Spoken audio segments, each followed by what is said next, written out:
संत कबीर दास जी कहते हैं, दो जगदीश कहाँ से आए, तुझे इस भ्रम में किसने डाल दिया। अल्लाह राम रहीम अलग अलग कैसे हो सकते हैं।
जानिए संत कबीर जी के सहज योग की प्रक्रिया से मनुष्य जीवन में आत्मक्रांति कैसे ला सकता है। संत कबीर जी कहते हैं कि पहला नियम सहज योग का ये है कि अपने अभिमान को त्यागो और छोटे से लेकर तक बड़े विकारों से दूर रहो और सभी प्राणियों पर दया करो और दिन रात परम तत्व का चिंतन करते रहो।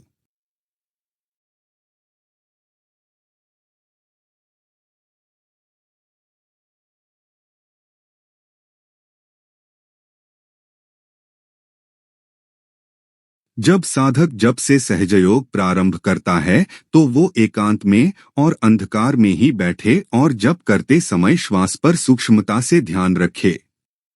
अभी अपने मन को श्वास में लगा देना है ताकि जब वायु ऊर्ध्व गति से चले तो मन भी उसके साथ जाता है। इस क्रिया को साधक रात्रि 12 से 4 बजे के बीच ही करे और साधक को दिन में ज्यादा सोना चाहिए। ये क्रिया को कम से कम 6 महीने तक करनी चाहिए। यह सहज योग की सहज कला है।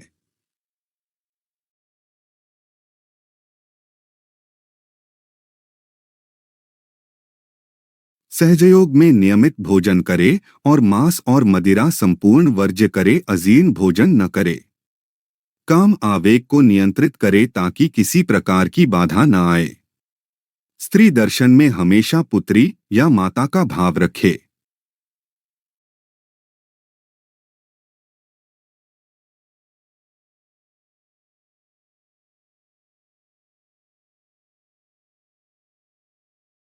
संत कबीर जी कहते हैं, परम अद्भुत जो सहजयोग है उसे किसी के सामने भूल के भी प्रस्तुत नहीं करना चाहिए, क्योंकि सहजयोग का उल्लेख वेद पुराणों में भी नहीं है।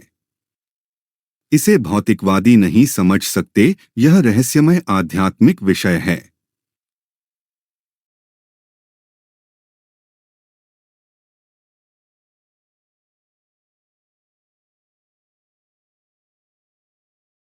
सहजयोग के लिए सिद्धासन में बैठना सबसे उचित है। अगर न हो सके तो किसी भी आसन में बैठ सकते हो जहां सभी शरीरी अंग सरल तरीके से काम करे। अगर आसन उचित न हो तो मूत्र विकार और मलावरोध के रोग संभव है।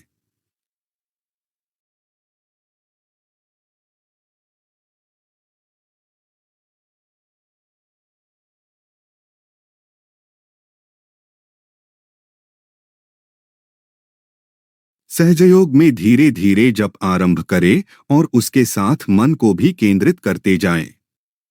कुछ काल के बाद मन की वृत्तियां नासिका के पास आती है और साधक जप के द्वारा अंतर्मन में प्रवेश करने लगता है।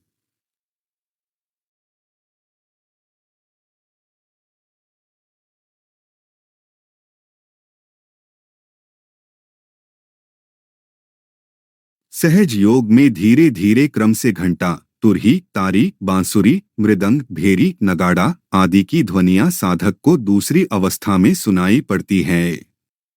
उस समय मन की गति मयूर जैसी हो जाती है, जिसको श्रवण करने के कारण आगे का मार्ग मन भूल जाता है।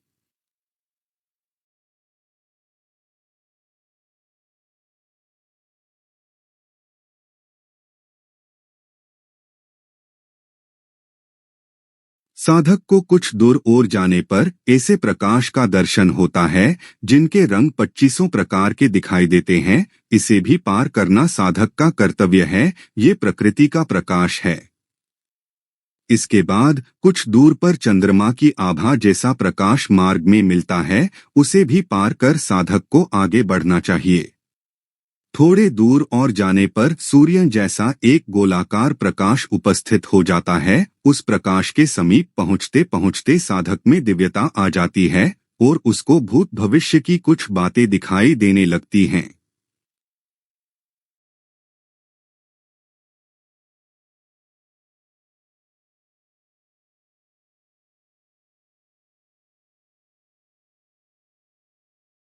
इसी स्थान पर अनेक संकल्पों की भी सिद्धि होने लगती है। इसके आगे गगन स्थान में भंवर गुहा है। श्याम रंग का कमल खिला हुआ दिखाई देता है।